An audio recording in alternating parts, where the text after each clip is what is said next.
Now, from the heart of the jungle, you can bring the new ace to your place. Call him wild. Call him crazy. Call him yours to own on video. Aren't I the popular one? Ace Ventura, When Nature Calls, now on video. Hey, we look good in pastel. I think we look silly. Hey, you guys are all dressed for Easter, huh? Pretty soon the Easter Bunny will bring me a basket full of you guys. You still believe in the Easter Bunny? Are you insane? I believe in talking candy, don't I? Oh, good point. All funky colors. Shapes that swing. It's impossible. And it is virtually...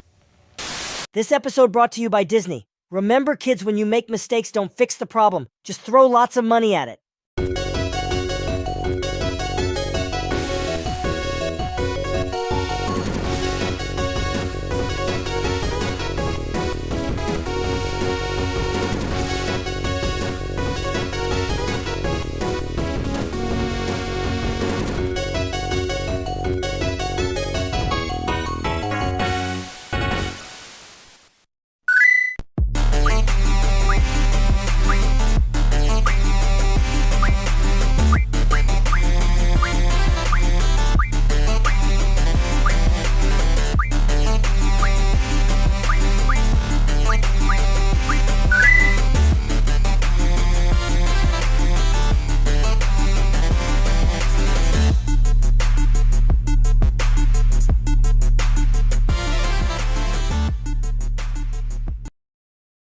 We have Jason Ross as Silver Val, and nobody likes Silver Val. That's our intro. This happened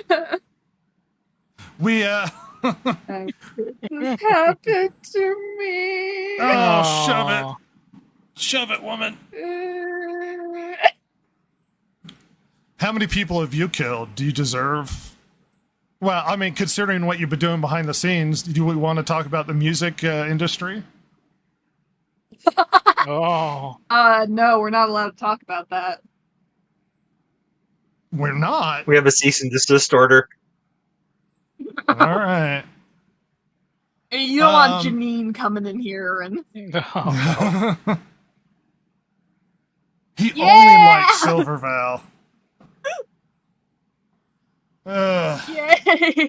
My self-esteem. Hold on. We already know that he has terrible taste, so... Chance How does have dare terrible you. taste. I think his taste is immaculate. We've already established his horrific taste, Silver. Oh. You're one of them. Oh. Hey, kids! Remember, when I'm you here bully to get somebody, bullied. when you bully somebody, you make yourself feel better. So do it often. I essentially push people down to pick myself up. Essentially, is what I do. That being said, the big news this week, which is the only thing worth talking about, which is the big topic or we could just crap on Silver Val. We want to do that? Let's do an hour of that. Yeah, I mean, it's good material. We could do an hour of that. Fresh. It's fresh material. Oh. There's always new things to... It's an hour of me sobbing. My favorite activity. Why do I put up with this? So literally at the end of near the end of the last podcast, or while we were in the podcast, news came out from Comic-Con that Robert Downey Jr. is returning as Dr. Doom. Oh. All right. Now there's a lot of things to talk about when it comes to this news. Setting aside story implications, whether or not it's going to be any good or whatever, I'm going to take superficially, at least right now, the consequences of this. Because as me and Ross have talked about the other day, because me and Ross were playing Gears of War, this is a massively bad sign for Disney, and I'll tell you why. This is a big admission of failure. Robert Downey Jr. said he was never going to come back.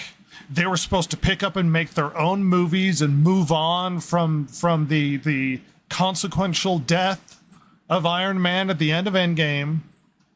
And this is them essentially admitting that they screwed up, and they're desperately trying. They can't make the movie. Well, they're desperately trying to drag some credibility back in. Didn't you see a news article, Ross, where they basically talked about how Feige said something like, "This is the first of more returns," or something like that? Let me find that for you, and I'll send it to you real quick so we can reference To me, this is basically an admission that we can't bring an audience to these movies without Robert Downey Jr.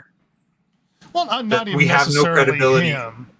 It's, I mean, anybody. Right, but- basically, anybody after Endgame was a failure, so we have to go back and reference stuff before that. They could have brought back Chris Evans, but the point is they're showing that they're a failure, that they don't know what they're doing, and all of the movies have been absolutely criminal. Yeah, I was wondering about that. Is Chris Evans going to come back as the Human Torch? Because that's what He Doug did. Doom showed He did. us, right? He came back as the Human Torch in the Deadpool movie. Oh, yeah. Huh. It gets killed really Disney. quick, though. Oh, gosh. A lot of people came back in Deadpool. Yeah. I mean, and the question begs, who coming back? Like, who else could you bring back to bolster Disney at this point? Like, who would be worth like a big enough splash to drag in? Would you have to do something like Tobey Maguire or like? I mean, I don't think so. I think they could go with Tom Holland. They've still got credibility with him and the Spider-Man movies that he's been in. I mean, he wasn't as far really as they're concerned, Tom Holland hasn't left. right. And that's why I'm saying they don't need to bring back Tobey Maguire. Well, that's the point. I'm pointing at the fact they said they're going to bring back more people. So who would be big enough, who's beloved enough to return to make any sort of difference? And the reason why I brought up Tobey Maguire is his movies are loved. Yeah, that's true. I mean, like you said, Chris Evans, they could bring him back. I'm trying to think. At this point, I don't think they could go. They could bring Samuel L. Jackson. Not after that back. TV show. No. Yeah. By the way, I've been looking for that article, but I found an article from November of last year where Kevin Feige was asked about some of the Fallen Avengers coming back. Can you answer that? And he says, no. Is that the answer? And yet here we are in July of 2024. I mean, I guess technically it's not a Fallen Avenger. He didn't lie. Right. Just an actor that played one. I cannot find that article. I'm sorry, Rhett. I'll keep looking. No, that's fine. I mean, go ahead. you're right. There are very few they could bring back that would add credibility. I don't know. I mean, yeah, maybe they could. I don't see them going back to Tobey Maguire because they still have a Spider-Man in hand, as it were. Not necessarily. Though the audience I mean, that's true. Spider-Man's still part of the MCU. Sony owns Spider-Man, and Sony has given how much no do they want to indication, and there's no indication of a deal involved that there's ever going to be another Spider-Man returning to the MCU as a whole. Right, but in that case, they really couldn't bring back Tobey Maguire without Sony's say-so. Well, right, but the point being, who is big enough to cause a splash? It's like, we could go, some of the old X-Men stuff. It's like, well, we've already brought back Wolverine. We've already brought back Professor X in other iterations with True. Freaking Doctor Strange. He Multiverse showed up of in Doctor Madness. Strange. Yeah. What if they bring back the weird, like the first class version of the X-Men, even though they haven't been gone that long? That'd be James hilarious. McAvoy returns. Yeah. Because I'm trying to think, like, I know what you're getting at, like, who's big enough that either has been gone long enough that it'll matter, or that will want to come back, number two. Sure. Because, I mean, Chris Evans, I think, is about it. Because, like, Robert Thor's Downey still around. Jr. had no intention of coming back as well and didn't want to. But they threw so much stinking money at him, it was like, I have no choice but to... Didn't you say they bought a house just for the meetings?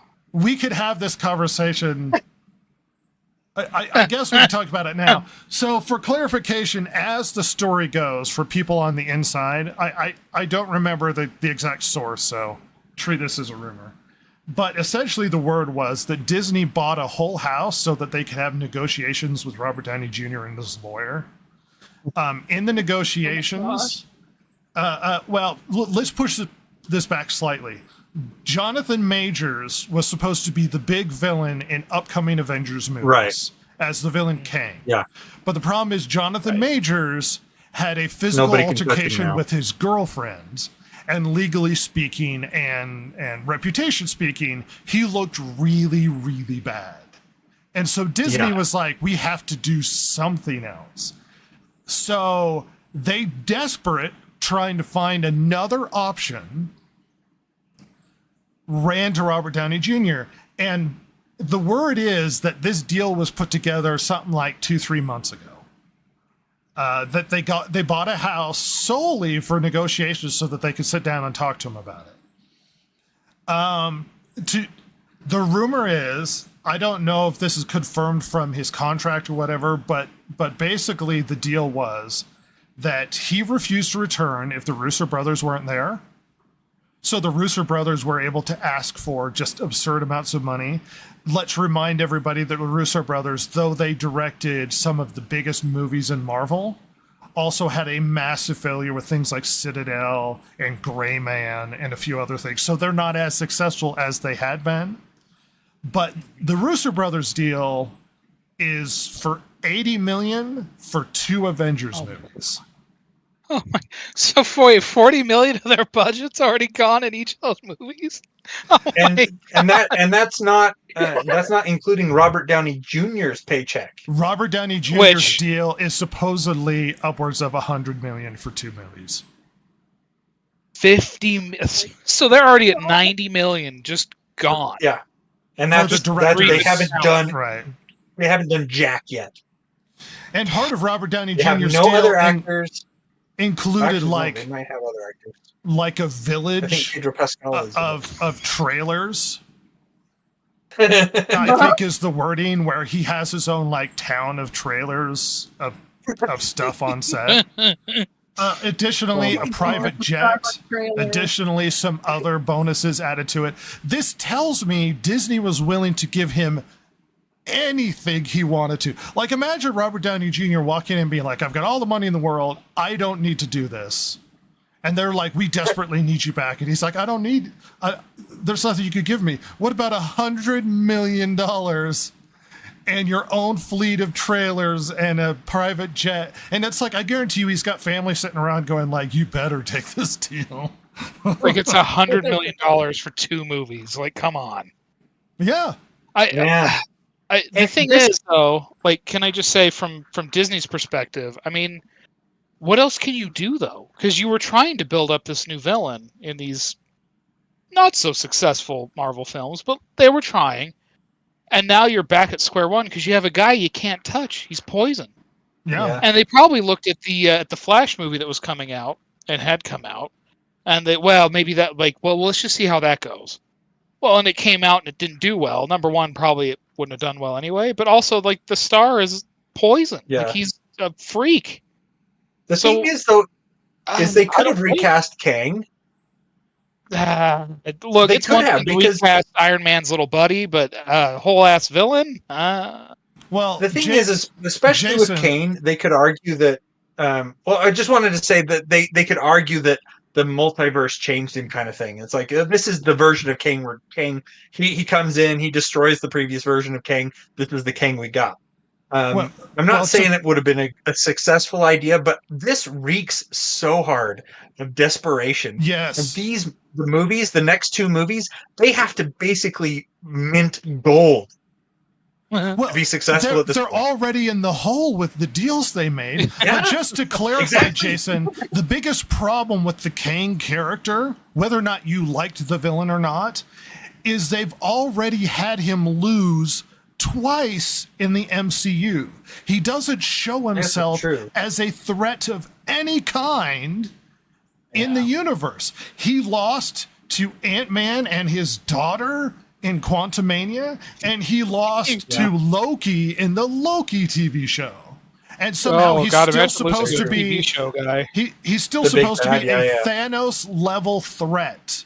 This character is still supposed to be a Thanos level threat that we're going to drag out as worth our time. Kang was never going to be a great villain. Even though they were pushing him into this position, he was never going to be worth it. Even if you recast him, they've damaged the character. The problem with villains is villains have to be stronger and smarter than your heroes, so it's considered an accomplishment when you overcome the adversity. That's the problem Kang had, and there's no way they could have rebuilt him. They would have had to do something. They would have had to pull in a different villain. Yeah. I know they've already done Galactus, kind of, but they could have gone in that direction. I'm just trying to think who is They're big going enough. in Galactus' direction because they're making a Fantastic Four movie, and Galactus is going to be a part of it. That's true. But I mean, they could have pulled him in for an Avengers movie rather than pulling in Robert Downey Jr. as Doctor Doom, because, like I said, the next two movies, they have to be like gangbusters. They cannot afford to have these flop at this point. To break even. They're desperate for a success. They're desperate for a success. They're so desperate that they're throwing bags of cash out the window, desperately trying to get people to go along with what's going on. Now, let me read Chance's comment really quick. Yeah, Chance says, I don't even get excited about comic movies anymore, like any of them. You're not wrong. Yeah. They've been bad. I'm going to be honest, I wasn't that happy with Endgame, but they've been bad since Endgame. Like they just... See, that's exactly what that's exactly what I wanted to say. Does anybody else, because of the moves to bring back the Russo brothers, to bring back Robert Downey Jr., the fact that they're already starting these movies at least $90,000 in the hole. 90 million. And we have, 90 million. They're 90 million in the hole each. And if the first one flops, the second one has an even larger mountain to climb to get them back on top. Does anyone have any confidence that these movies will be any good at this point? My guess is the budgets are going to have to be upwards of $350, if not more. Oh, easily. Something absurdly big. And then they're going to have to break even, do something like $1 billion in order to break even for these films. They're already setting themselves up for failure. And I guarantee you, Disney is willing to lose money as long as the film is popular to revitalize their Marvel movies. Yeah. They're willing to lose money in order to revitalize it. They should have started with a smaller, more manageable movie. Well, and that's given us some confidence back in that they can make good movies, and then gone from there. Well, were we talking about that last time on the podcast, or was that just you and me talking, Rhett, where it's like, why they got themselves into a position with these Marvel movies? And again, I say this as somebody outside of the comic book realm and these films, blah, blah, blah. Well noted on the podcast. Yeah. That, to me, it's like, well, they like, look at Iron Man 1, look at, I mean, even Thor, even the first Thor movie where he's a god, like, it's just a big metal man in the desert he's got to stop. Like, it's not world ending, it's just disastrous. We talked about this privately. There's a whole side discussion I could do. Let me address Chance's comment really quick. He says, and may I say, RDJ as Doom is just a stupid idea to me. I'm a little up in the air about it. We could talk about that in a minute. To address what Ross was talking about. So Marvel has the problem, shockingly, the MCU has a problem that Marvel Comics has. Where Marvel Comics used to be this sort of ground level, you would follow the hero through doing heroics and that sort of thing. And then you would have a major event of the year. But the problem is the major event sold comics. So it sort of snowballed to you have nothing but major world-changing events multiple times a year, like per quarter sort of thing. And that's part of the problem that Marvel has now, because the Marvel movies set up the way they needed to, where they started out with individual movies, they got familiar with the characters, they slowly built you up, until you got to your big Avengers movie as the big co-op thing. Now, every movie is a world-ending event. And everything is pushed to like the most dramatic, the most critical moment possible, which is the same flaw that the comics had, where everything has got to be the most dramatic event ever. You can't just have Spider-Man being Spider-Man fighting a scary villain. And you've built things up to such a fever pitch that what they needed to do after Endgame is slow it down. But the problem is they don't want to. They had to build everything up to this cataclysmic event. And that's a problem. We need to get re-familiar with a new crop of characters, but they didn't do that. Nope. And I mean, like, just as an example for an outsider, it's pretty incredible that to me, I mean, again, this is going across companies, but like, let's say the third Nolan Batman film, where literally a terrorist is like sealing off a city the size of New York or Chicago from the rest of the country. That seems quaint and small. Yeah. Compared to the most lame of Marvel movies now. All of existence will end if we don't succeed in this nominal fist fight between two people. Yeah, like it's incredible. Like, whereas in the Nolan movies, I mean, because it's a little bit more reality based in that set of films, and most Batman movies, frankly, if we're being honest, even the weird ones, like, that is like, oh my God, like, this is incredible. Because you see, like, National Guardsmen walking around and you realize, like, oh, this is so beyond just a rich guy in a suit. Like, this is, like, how could anyone stop this, let alone Playboy Bruce Wayne in a suit? Like, it's just nuts. Like, and now the dumbest Marvel movie has bigger stakes. I mean, look, as much as I loved it, Deadpool and Wolverine had bigger stakes. I mean, literally, that thread of existence was going to disappear. Well, the end of all of the threads of existence at the end of the movie. Yeah. She was going to destroy all of the threads of existence at the end of the movie. Like, it's just, it's insane. Like, and I think that's maybe their biggest misstep is they wanted to keep that energy. And I almost can't blame them. But they wanted to keep that same energy from like Endgame and like all these Marvel movies leading up to Endgame, going with these new characters. And how can, like, I don't know these people. Like, can you? You know, can you get me to know them? And then you run into the problem that they have on top of that, which is the writing's terrible, the movies are terrible, etc. Right, but the thing with Deadpool, I think is it makes it even a little bit more difficult, the whole situation. And the reason I say that is this is the third Deadpool movie, so the stakes being that high for the third movie feel right. You know what I mean? Oh yeah, like the first movie, the stakes are around Deadpool. The second movie, the stakes are around Deadpool's future and the future of the world.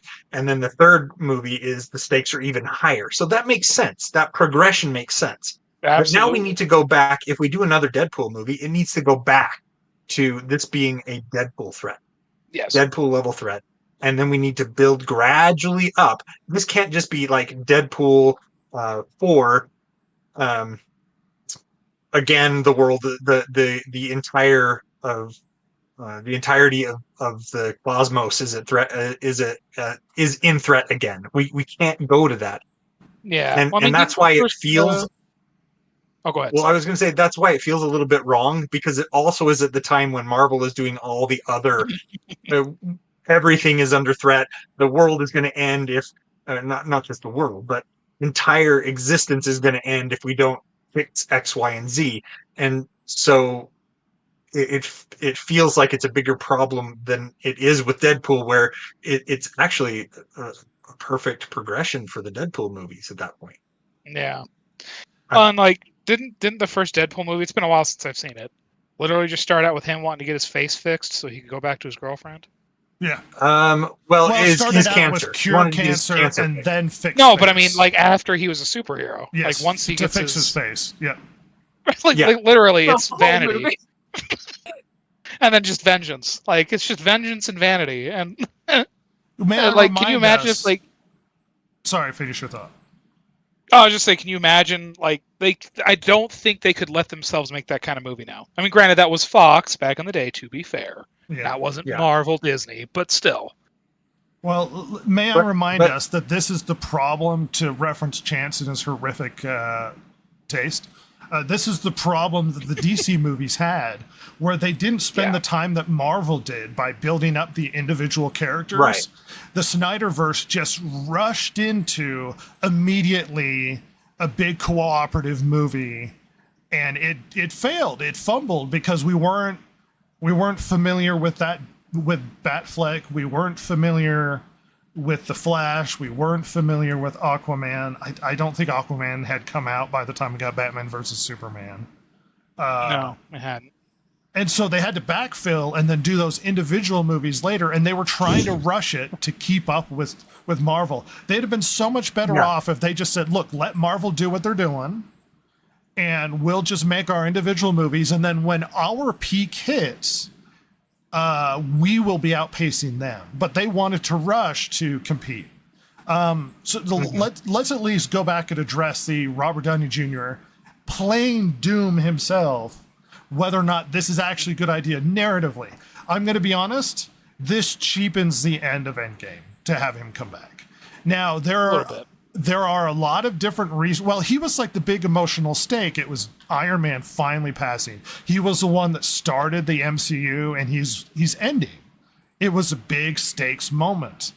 Him returning, for whatever reason, a clone, a different version from a different universe, whatever, it cheapens the end of his character at the end of Endgame. That being said, I think Robert Downey Jr. could probably play a really good villain. I think this is a bad idea. I think he's a versatile enough actor. Yeah. I think he's a very good actor. And I think you probably can play an amazing villain with Doom. And believe it or not, there's comic precedent for this, because there were versions, like alternate universes, where Tony Stark became Doom. But the problem is this also destroys Victor Von Doom, because he now doesn't exist. We just have Robert Downey Jr. And Doom is probably one of the greatest villains in Marvel Comics, and we're just not getting Doom. We're getting Robert Downey Jr. as a cheap pop because they're desperate to find somebody. Go ahead, Jason. I mean, we don't know for sure that this is going to be a Tony Stark Doom. I believe you're probably right in that's what's going to happen. But they could make he could be playing Victor Von Doom. We just don't know yet. But I just don't think they're creative enough to do that. Well, even if he is, like, this is going to be Tony Stark Doom rather than Victor Von Doom. Even if he is Victor Von Doom, I mean, yes, not that I'm saying audiences are stupid. Yeah, like it's just that face is Tony Stark to the viewers of this franchise. Like you've already like salted the earth a little bit in my mind. Like, and again, as someone who doesn't watch these, like you've trained the audience that face is Tony Stark. Like that's the pop you're wanting to get. Yeah. So I just don't know if that's giving that. I mean, he'll play it well. I know he will, but I had a thought. What probably would have been better narratively is if he features in a Fantastic Four movie and they mask his voice digitally through the whole movie until you see his face near the end, and then you get the big pop in the theater.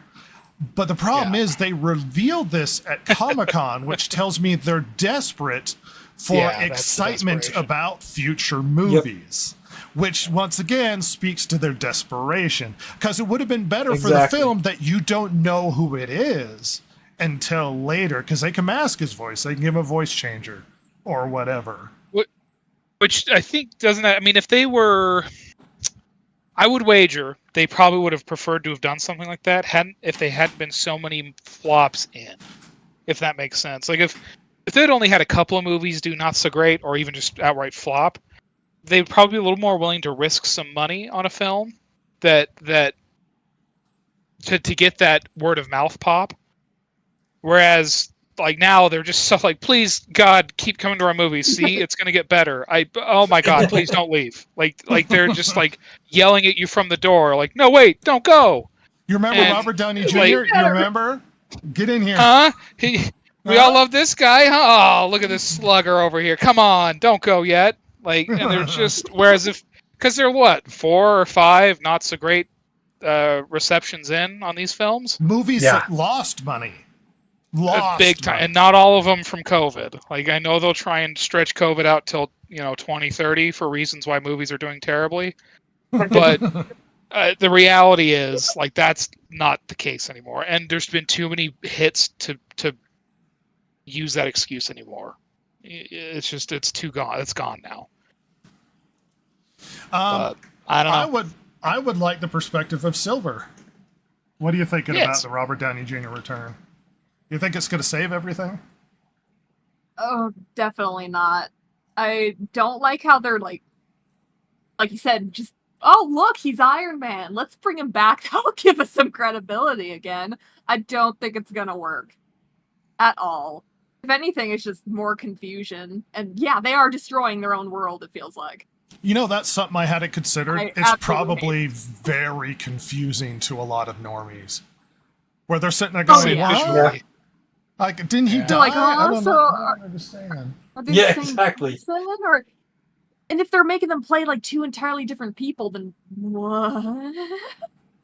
They're just like, it's gonna work fine. Ignore it. Well, the question is like, who is... Like, we don't know anything about why he's there. Because it's like, let's say it's Tony Stark for some reason, who died, but for some reason is here again.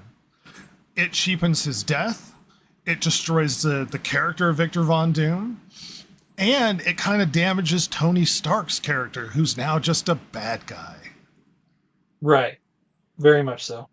Like there's a lot of hype about his return, but the long-term ramifications could be vastly bad for Marvel. Okay.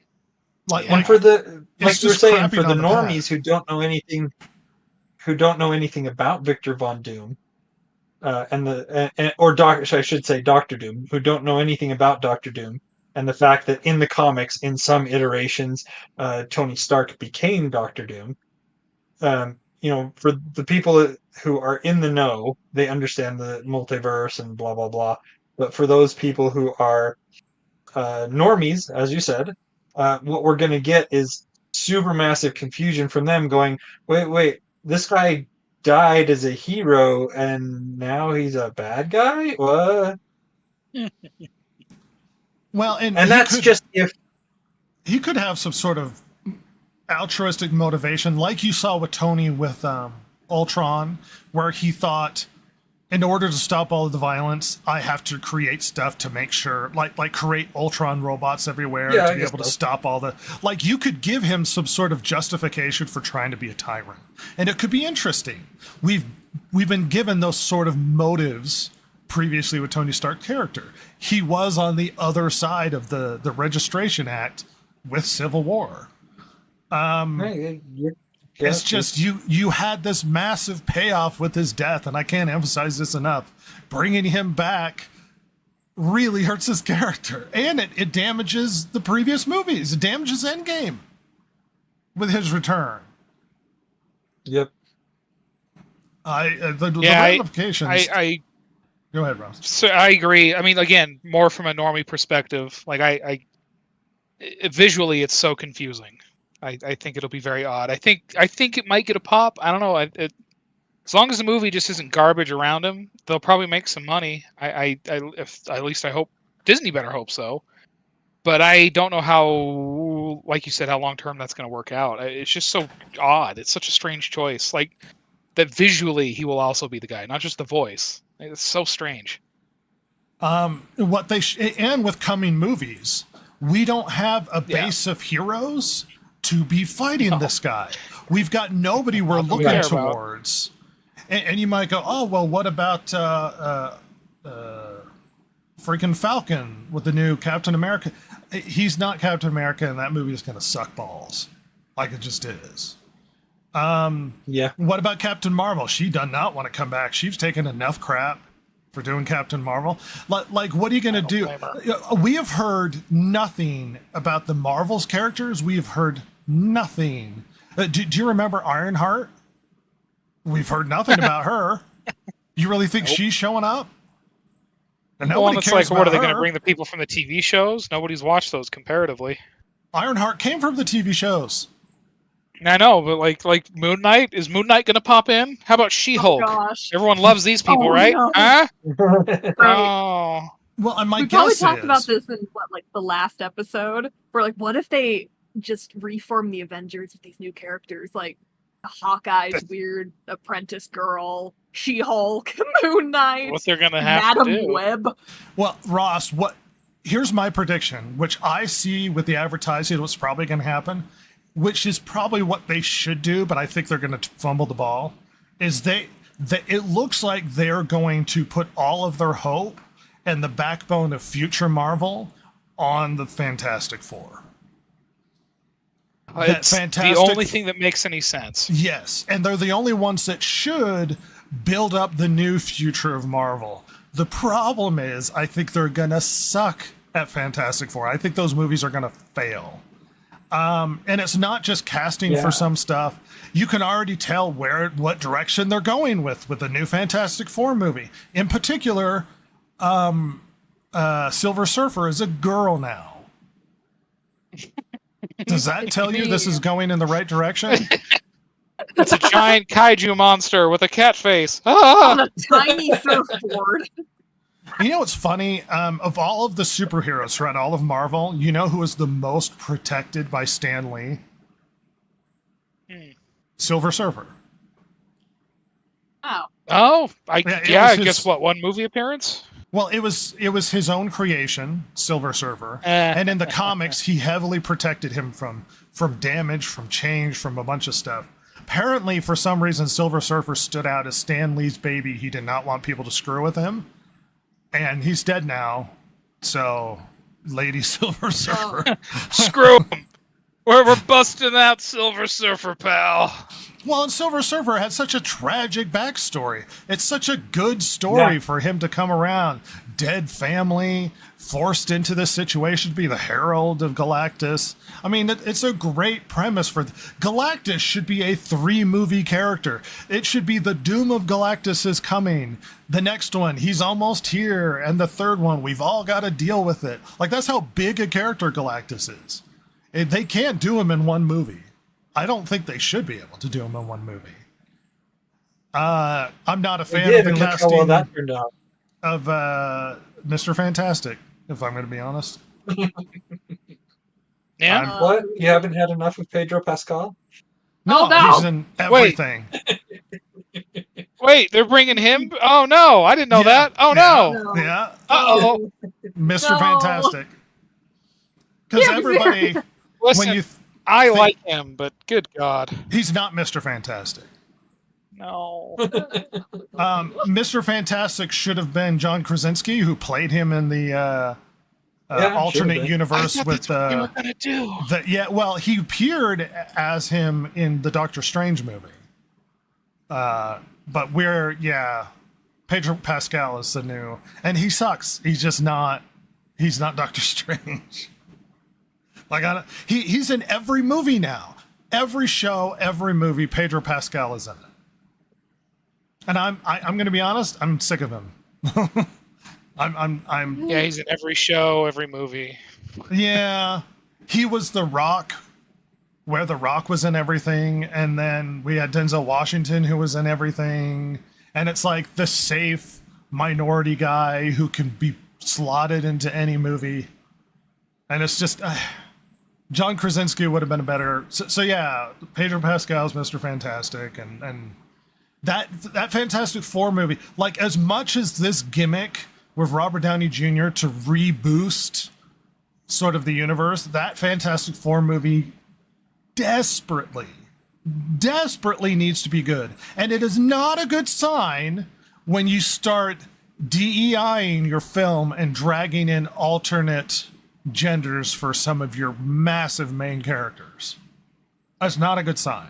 Well, not only that, but it's also not a good sign when instead of showing us who the heroes are going to be, they start out with, you remember Robert Downey Jr., he's going to be our villain. It means that to me, they're putting more effort into the villain than they are into the heroes. And I'm not saying that they shouldn't put effort into the villain, But the villain shouldn't be the focus of the piece. It's so baffling, the decisions. And me and Ross have had this conversation multiple times, but it's like, it feels like you could take a normie off of the street and be like, here, make a movie about the Fantastic Four. Like, Ross, you don't know anything. Make a movie about the Fantastic Four. What's your first step? Well, I cast my heroes, and I make sure they're likable, lovable actors that people want to watch on the screen. Okay. And then I find the best story that they have, the one that will draw people in, the one that has maybe if I am not just doing a one-off, maybe one that has some legs, maybe one that I can continue, or at least plant the thread to continue throughout maybe a few movies. Yeah. That's what I would do. I'd scour the comics or get someone that knows them. Yes. It's almost like if somebody gave me some anime and be like, Rhett, make this anime. And it's like, oh, Naruto. And I'm like, I don't know anything about Naruto. I'm not going to insert myself into Naruto. I'm going to go find the greatest Naruto writers and fans and be like, okay, help me make a story so it's true to Naruto. I don't want to ruin it because I'm not the biggest Naruto fan. The goal should be, when you get a hold of an IP like this, is to make the best version of that to drag in the hardcore fans. And if it's a good movie, they will, by word of mouth, drag in the normies as well. You don't want to try and cater to any other demographic than the one that loves it already, because they will be your biggest critics. The biggest critics when it comes to what's coming. And your biggest proponents too. If you did a good job, if you nailed it, they will shout your praise from the rooftops. They will tell everybody and their dog how awesome the movie is and that they should go see it. Because they love these would stories. do the opposite. Yeah, they would do the opposite of what they're doing right now, which is, don't go see this, it's garbage. They would tell everyone, you have to see this, this is movie gold. But for some reason, the strategy is, we have an already established fan base. We don't have to try to keep them. So they'll come and we'll just crap on it and cater to every other demographic. And it's like, what are you doing? You've now created enemies of everybody that loves these characters. What a weird strategy. And then when our strategy goes down the tubes, we'll blame them. It's not our fault. It's yours. We'll blame them. We'll use every sort of ism. We'll call them every sort of name. And attacking the fans is the best strategy when you get them over to your side. It's very convincing. I agree. Like, how many times we have this conversation about how they're horrifically damaging brands we love, and they're like, what are you doing? And they're like, we don't care. But to cap off this conversation, to reiterate, the Robert Downey Jr. pop, the big announcement of him coming in as Doomsday, as Victor Von Doom, is devastatingly obvious that they are so desperate to get a banger coming out of this. Like, this just smacks of like, oh, we really need to be successful here. Let's get the people everybody love and then just throw money at him to come back. Like, I don't consider it, my reaction wasn't like, oh my gosh, Marvel's coming around. I'm like, oh wow. Nope. Wow, this they're really desperate. That's exactly my reaction too. The signs don't look good. But that's not to say that when we finally get a film with him in it, it won't be good. But it looks looks bad from an outside perspective, viewing what Marvel's doing right now. At the very least, you can recognize that they know there's a problem, but they don't seem like they're willing to fix it. They're just going to throw more money at it. Because if they're willing to fix it, they wouldn't be doing Girl Silver Surfer. They wouldn't be doing all of the other stuff that they're doing in the shows. They would be changing this. But, you know, who am I? I'm just some schlub sitting here who has very reasonable perspectives on this, who could help turn your stuff around, Disney. Call me. The DG podcast is at your disposal. We're at your disposal. It would be so stupid. It'd be like, oh, honor the source material. Well, what if we did that? No, just honor the source material. That's what we'd be doing all day. They'd be. What if we do this? No. What if we do this? No. That sounds horrible. Honor the source material. Make a good movie. Well, yeah, but we need to cater to. No, you don't. If the show's good, people will come. You don't have to cater to a dang person. That being said, let's go to the field. Let's go to the field of dreams for our catchphrase here. If you build it, they will come. Well, guess what? Nerds come out of the corn.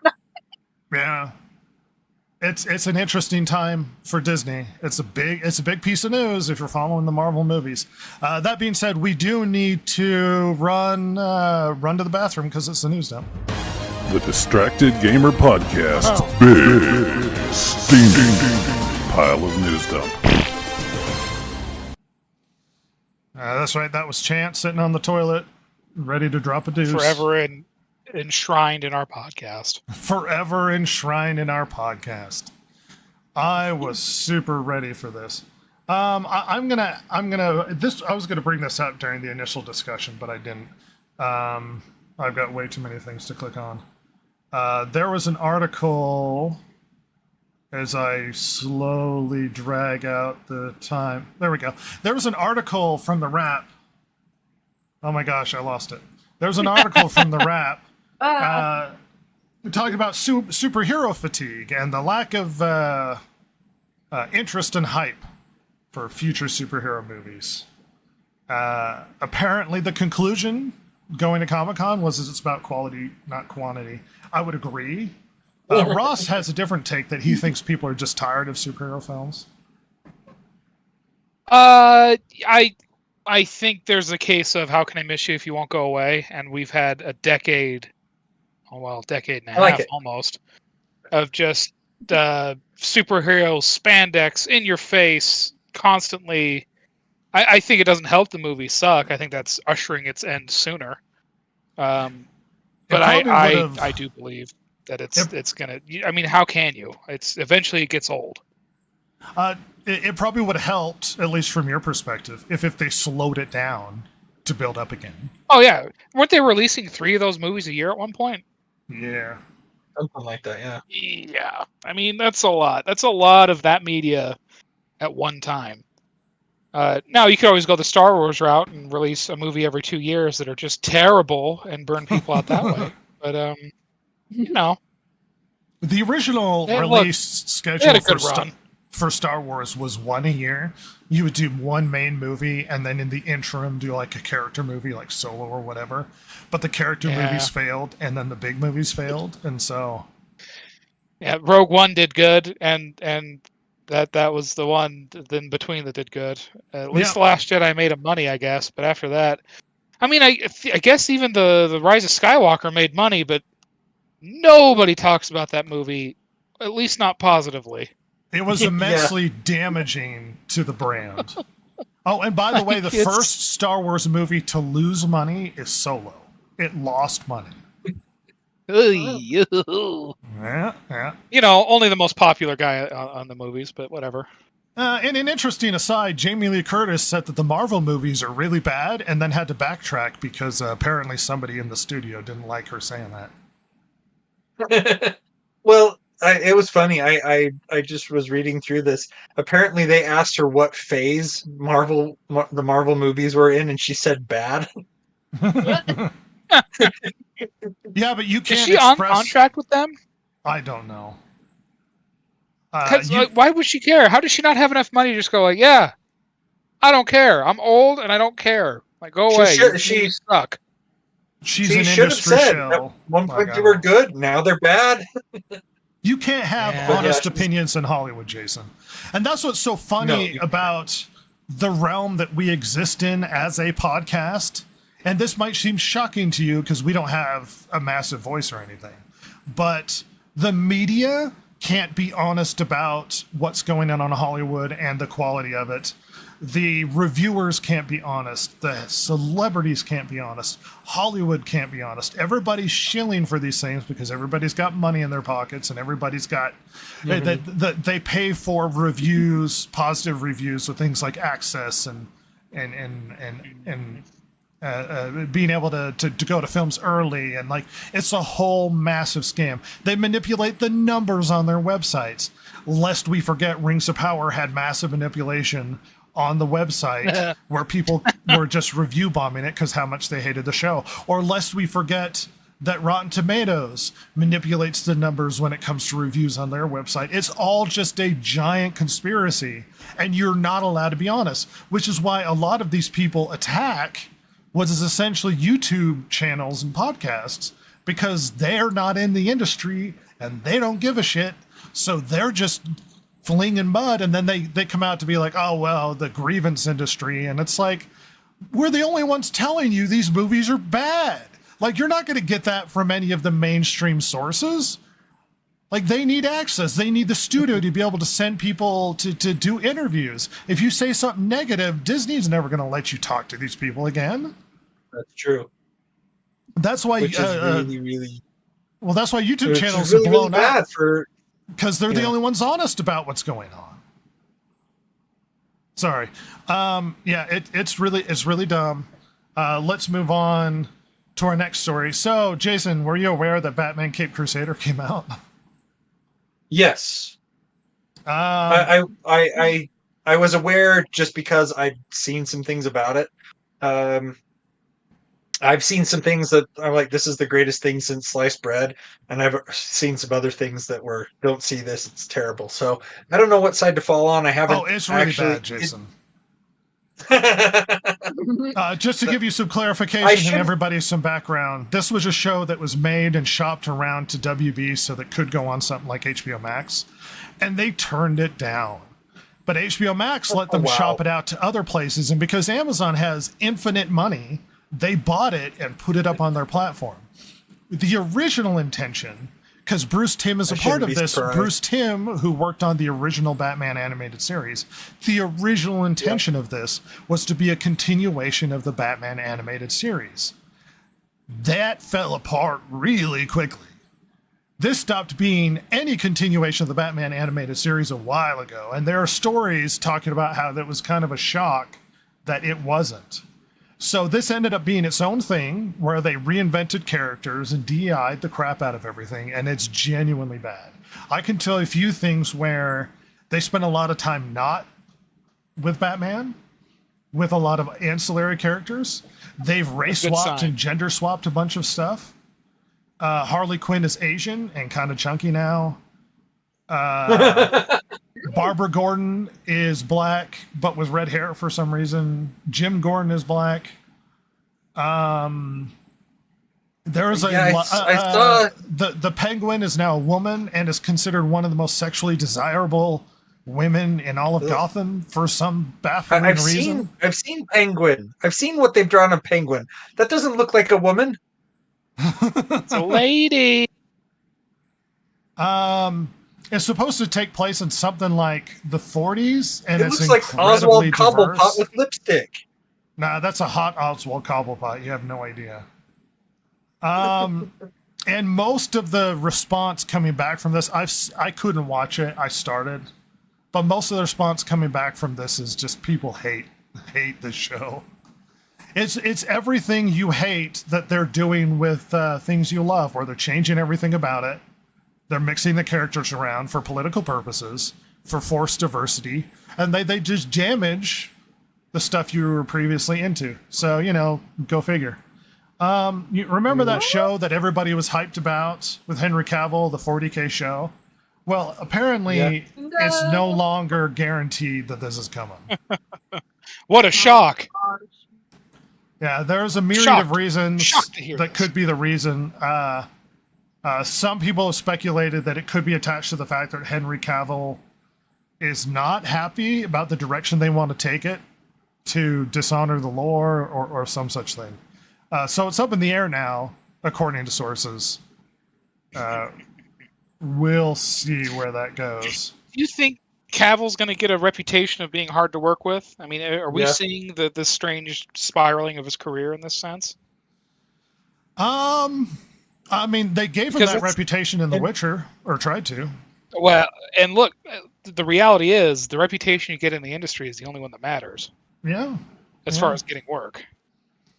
The people who said he was hard to work with were a bunch of women who said they hated the source material of The Witcher and only wanted him to show up and take his shirt off, and The Witcher ended up being more about the ancillary characters as opposed to The Witcher, so to speak. Oh, I'm not saying this is a well-deserved reputation. I'm just saying, do you think that... Yes, I'm wondering I do if this is now a new thing. He's beloved by fandom, so I think he still has a career. Because he's been in a few movies recently still. Like, I think people still like him. Okay. The thing is that there, it seems like the studios are desperately trying to get rid of him. That they're going to claim he's hard to work with because he's a fanboy. I don't know if we can guarantee that reputation just yet. No, what I'm saying is that he likes this stuff and he understands how important it is to fans. That's what I'm getting at. And because he understands that, he tries to get it right. He tries to look at the source material and he tries to honor it. That's what I'm saying. And then because he says no to Hollywood execs and to directors and stuff when they try to take the character in the wrong direction, they try to do things their own way rather than honoring the source material, then they're going to see him as difficult. For fans, like you said, the fans find him to be a great guy, pretty down to earth from all that I've heard about him, and so they're going to stick up for him, which means that he's still got that potential, and so the studios, it seems, are trying desperately to get rid of him, but they can't because of how much support he has from the people that actually buy their stuff. Maybe I'm just saying with two examples. I can't say that studios in general, maybe individual studios are trying to get rid of him. Yeah, and that's entirely possible. He's had a movie that came out this year that was fairly liked, that didn't do super successful. He had a cameo in the last Deadpool movie that came out this year. So he hasn't disappeared yet. He hasn't been pushed to obscurity yet. Let's keep moving. But the thing is it's like you said, they're trying to damage his reputation from their side. Perhaps. I'm thinking that they're hoping that the fans will go along with it. Game Informer, the magazine that's been out for 33 years, is now shut down. Oh no! Yeah. What will GameStop do? If I sign up for the card, I will no longer get the subscription. What's going on? I haven't subscribed to Game Informer for a long time, Ross. It's been about 15 years for me. No. Well, longer. I never subscribed. I buy individual issues that feature a game I'm kind of interested in. That's the best way I could describe it. I was subscribed when I was in high school for a while. Oh, yeah? I liked Game Informer. I beg you, stop fixing the Google Doc. It looks so much better when the title's over the article. Was over the article. There's just a huge gap. Yeah, and it looks terrible. Leave it. I beg you. Is somebody adjusting things while I'm trying to deal with this? Look, everybody, calm your buns. We've got more stories to go through. Jason, I don't know if you're aware of this drama that's been going on in comics, but to clarify, no, I hadn't. So apparently with the new crop of Marvel that's coming out, when you get to the final page of the comic, they give you a QR code that you're required to scan to see the final page of the comic book. The thing is that once those links go bad, because you know that those links aren't going to be kept up forever, you're not going to be able to read that comic anymore. Not only that, but dystopian nightmares going on. Oh my God. Some of the reasons that people collect comics is to be able to, resell them, to have that collectability aspect. that is actually going to hurt the collectability aspect of these comics, because if somebody collects it, they can't read the last page. Well, you know what this is gonna like. Oh, go ahead, Red. I'm sorry. Well, to clarify, the reasoning from Marvel is that the comics would be leaked ahead of time and the endings revealed. So this prevents leaks because the QR code doesn't go active until the day of the comic release, which requires you to scan it to see the final page. This is not the way to go about it. No. This is going to be. I will argue right now, and again, as a man who doesn't collect comics, because this won't last long, or at least God, I hope for people who love comics, it doesn't. This will be collectible in the sense of like, hey, remember when Marvel had this terrible idea? Anyway, here it is. Yeah, you'll never read the last page because they're idiots and they thought this would be a good idea. It'll be collectible in that sense because this is so ridiculous. I mean, this is worse than buying a physical copy of a game and having a code in it. Like that's dumber because it's like having. Oh my god, this is so stupid. Well, you love it. I think it's hilarious, not for the right reasons, obviously. Just another collecting. Nail in the coffin. It's going to help for collecting. You'll just never be exposed to the finale. You know what they could do to at least kind of fix what they're doing is to guarantee that the final page is the first page in the next issue, perhaps. Oh, that might help. Maybe that's the way to do it. Rhett, my God, you're brilliant. They need to pay you. Yes, they do. Now, at least they could do their stupid gimmick, which is a bad idea, but at least you still get the panel in the next comic. Yeah, if you want to physically collect it, you can still get it. Yeah. Because my immediate thought of this is like, well, I'm just going to go pirate it now. Like, since I can't own it physically, I'm just going to own it digitally free. That was always one of the biggest problems, is people would pirate the comics. Sure. Yeah, it's a great dystopian story moving forward. Coming in from Voz, Walt Disney Corporation announces it's laying off 140 workers, about 2% of its workforce. Wow. That just doesn't seem like enough.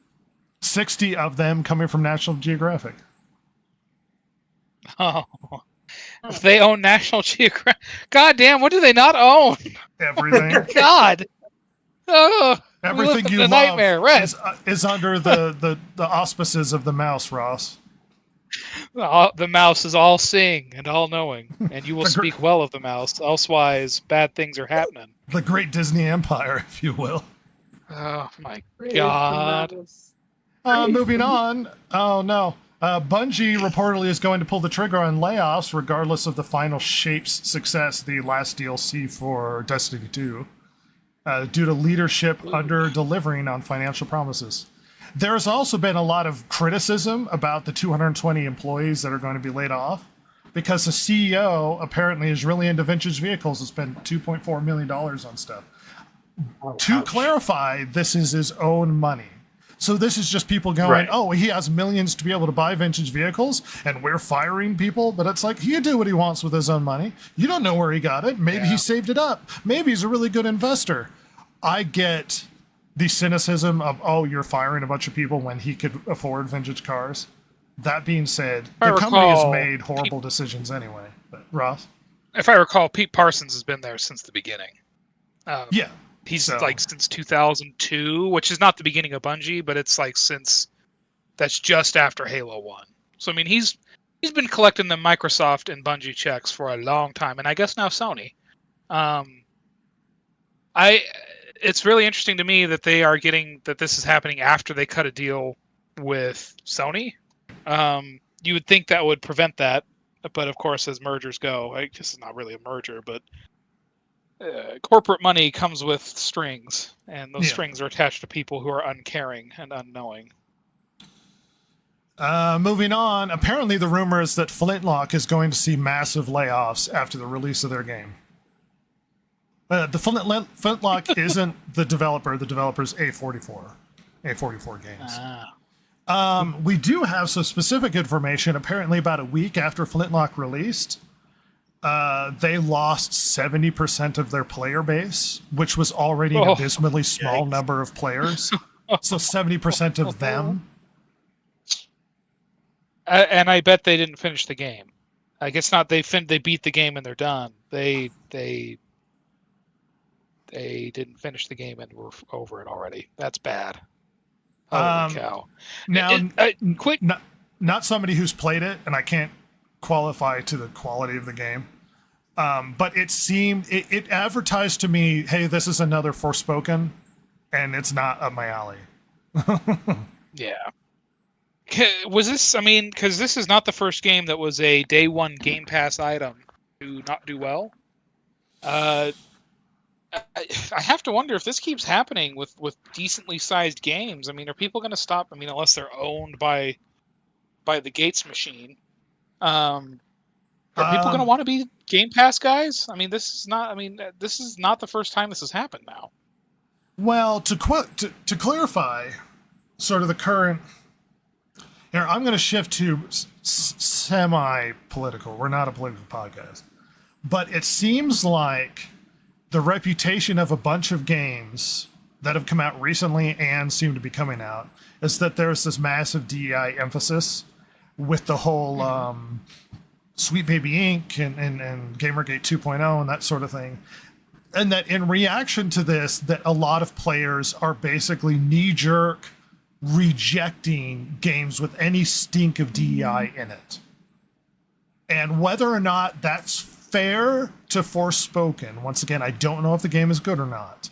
Because it screams of DEI, people are scared of it, and they're just not going to give them money.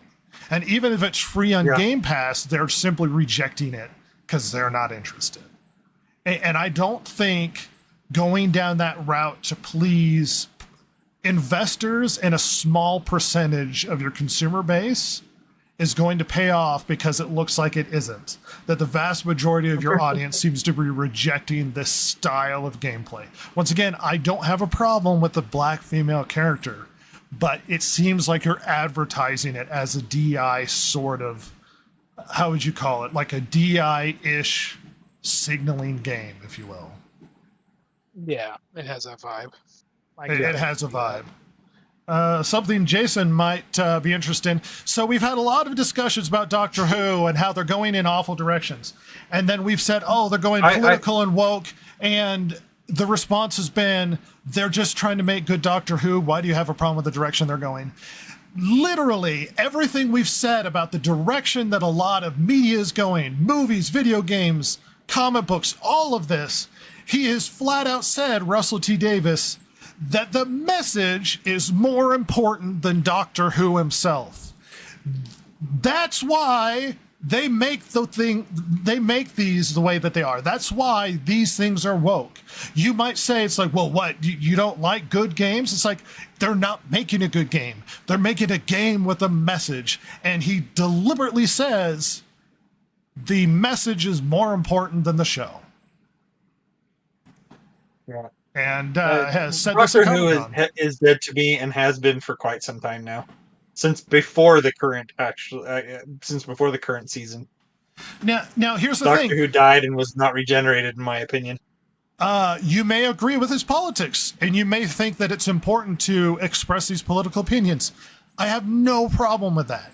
My problem is he's using Doctor Who as a vehicle to do it. And fans of Doctor who aren't on that political train that he is, are rejecting the direction the show is going, which they have every right to do. You are not obligated as a Doctor Who fan to go to enjoy the new stuff because it's become a political tool to express the showrunner's political vision. If you don't like it, you can reject it. Entertainment.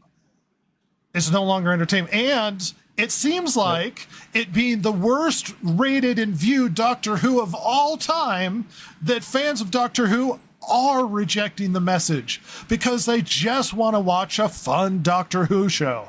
Once again, I don't care. I'm not a Doctor Who fan, but I don't care if the actor is gay and black.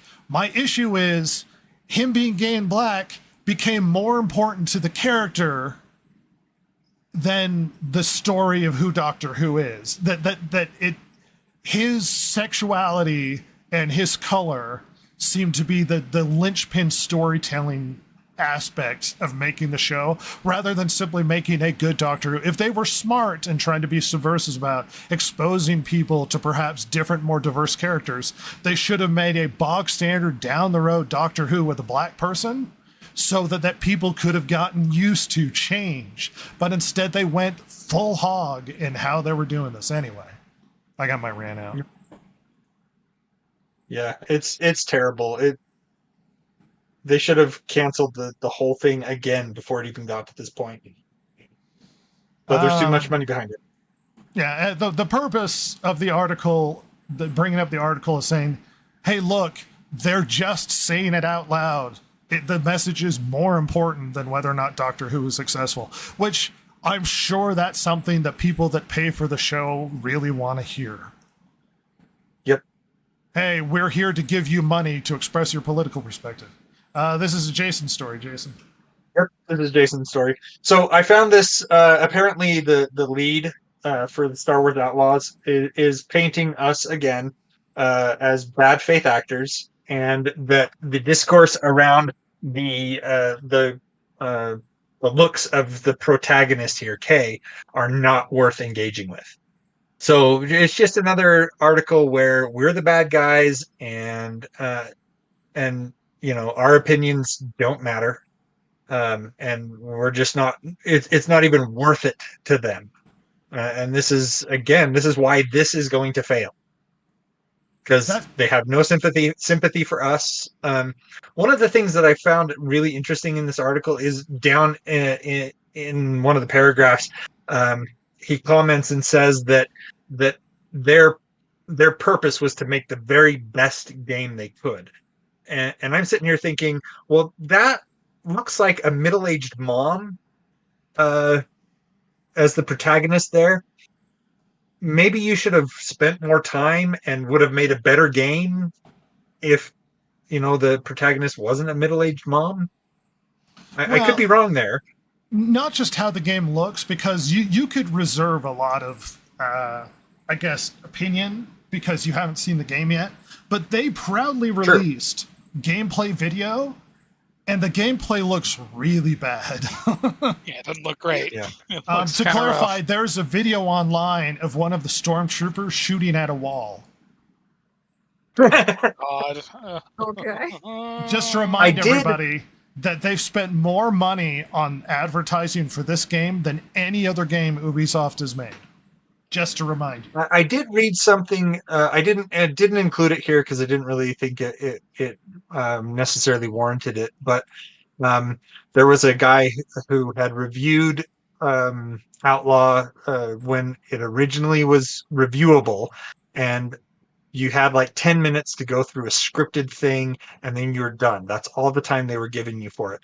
And apparently, during the most recent the San Diego Comic-Con or whatever, they were giving people just free reign, do as much as you want for as long as you want. And he said that it took him, that he spent 5 hours on it, and now he's starting to like it.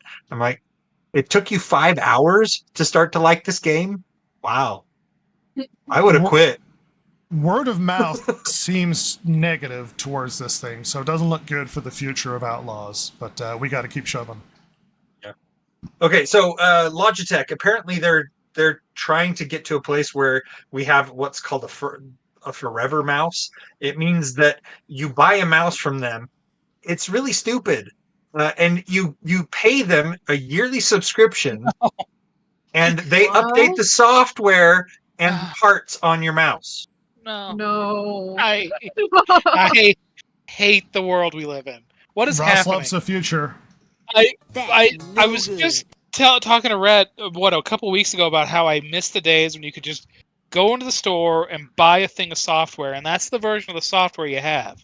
And if you wanted the better one, you had to pony up however many years later and get the new version.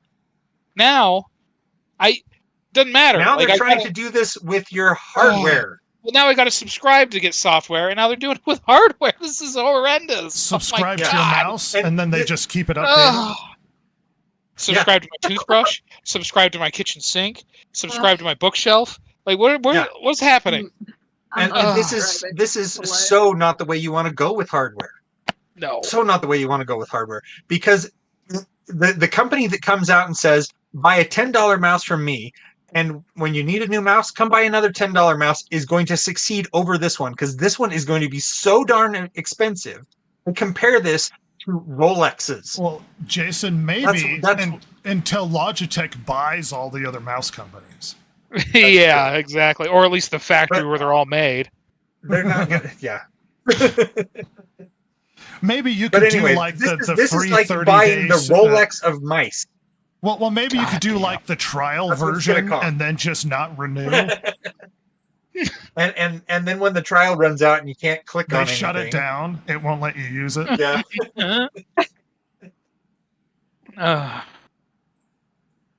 Let's see. Battlestar Galactica. Yes. There we go. So apparently they're talking about Battlestar Galactica reboot. It's only been 20 years since the previous reboot. And so they're saying it's about time for another reboot. Again, Hollywood, you are so corrupt and so bankrupt. Any idea? Regurgitating. If you're going back to this, yeah. And they're saying that this article says that the new Battlestar Galactica reboot gets the perfect stamp of approval. Basically, the guy who did the previous reboot says, yeah, it's a good time to do a reboot. And that's their stamp of approval. I'm like, no. The guy should have said, no, stop it. You want to know what's funny? The next article. Yeah. That's what's funny. That is in development for like 5 years. And it's canceled. And now Peacock has said, no, we don't want it. Well, to be fair, Peacock is in the process of being sold off. Yeah. So I don't know if Peacock is going to stick around. So that might explain why they've axed projects that are in the works. It could be. They're losing the worldwide wrestling entertainment, so they are to Netflix of all things. To Netflix. Here's an interesting story. So apparently, AI, the cost of AI is losing Google with the OpenAI $8.5 billion they burned through, and it's on track to make another $5 billion loss.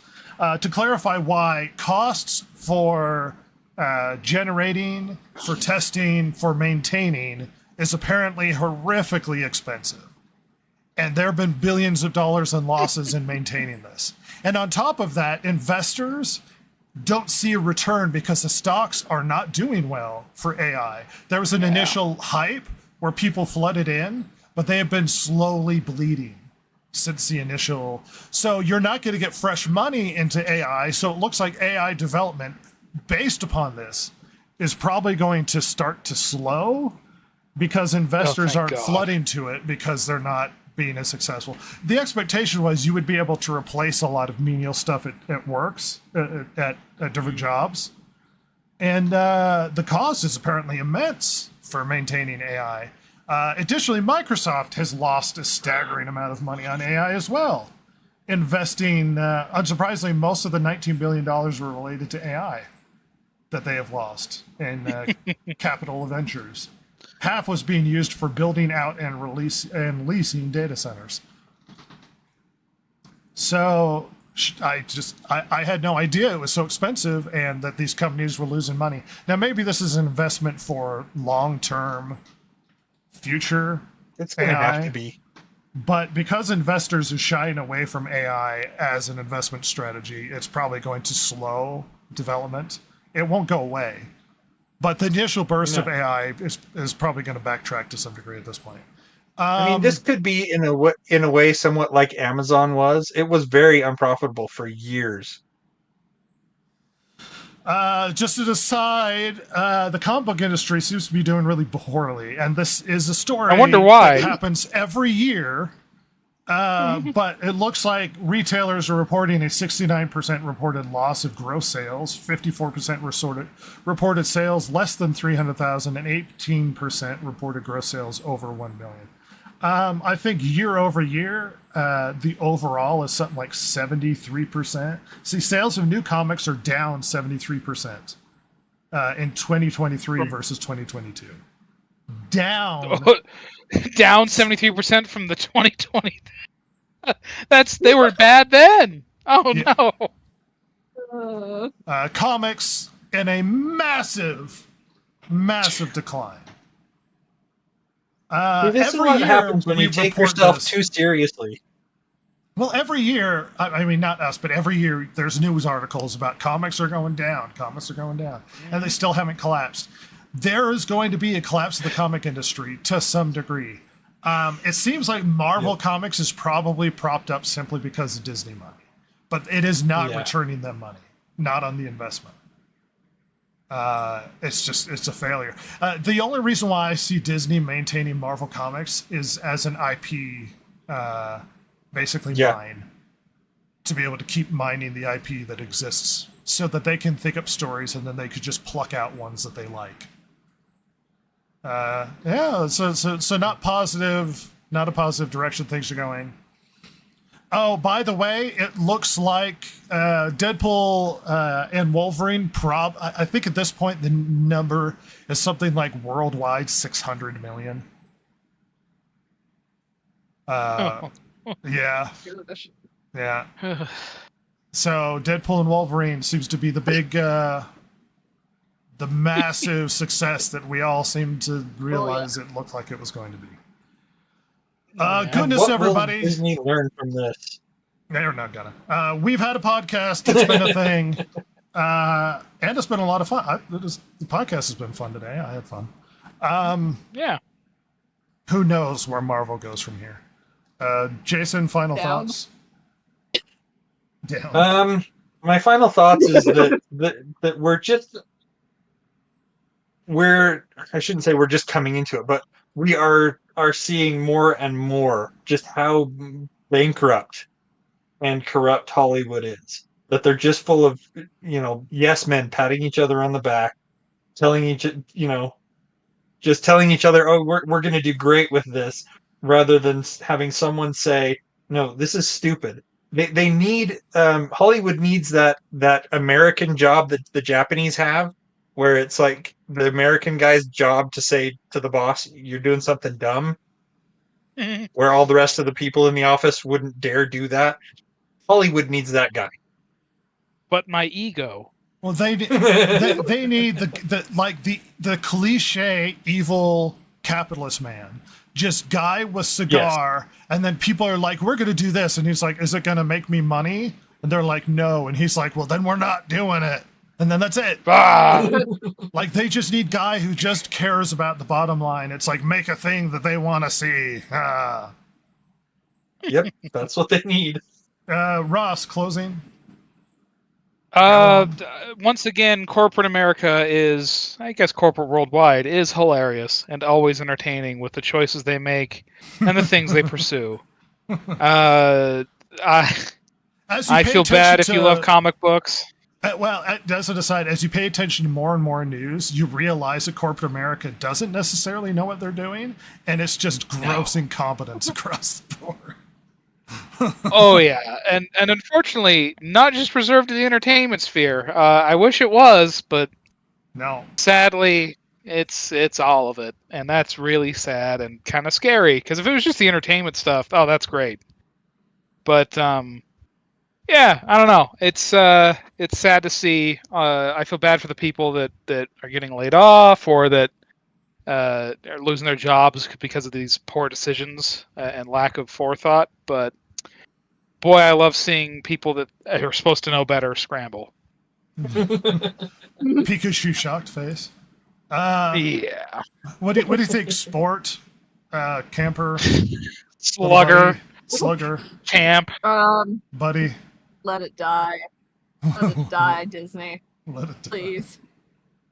Just overall thoughts of the news. Like, as somebody who doesn't hyper pay attention to what's going on, which I would garner that you are more informed about a lot of the media space because of this podcast than you normally would be. What are your thoughts on today's news? Ugh. Things are going down. All the Disney stuff. I'm not shocked any of this is happening considering past stuff. My gosh. They really do get dumber. They do. Somehow. Yeah. Well, we better run away. As this podcast would just be a forever podcast. Your humble host, me, the greatest and humblest of hosts, is going to have to end this. Thanks, everybody, for coming along. And we're out of here.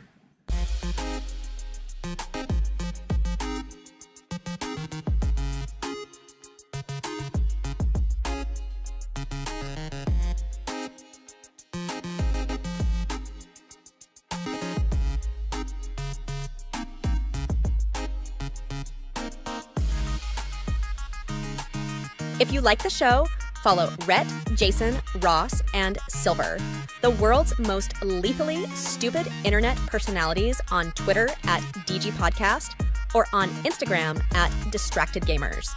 If you liked or hated what you heard here today, you can email them at thedistractedgamers@gmail.com and share your feelings. Not that Jason would care, since he hasn't any, of course. Oh my God, it's so juicy!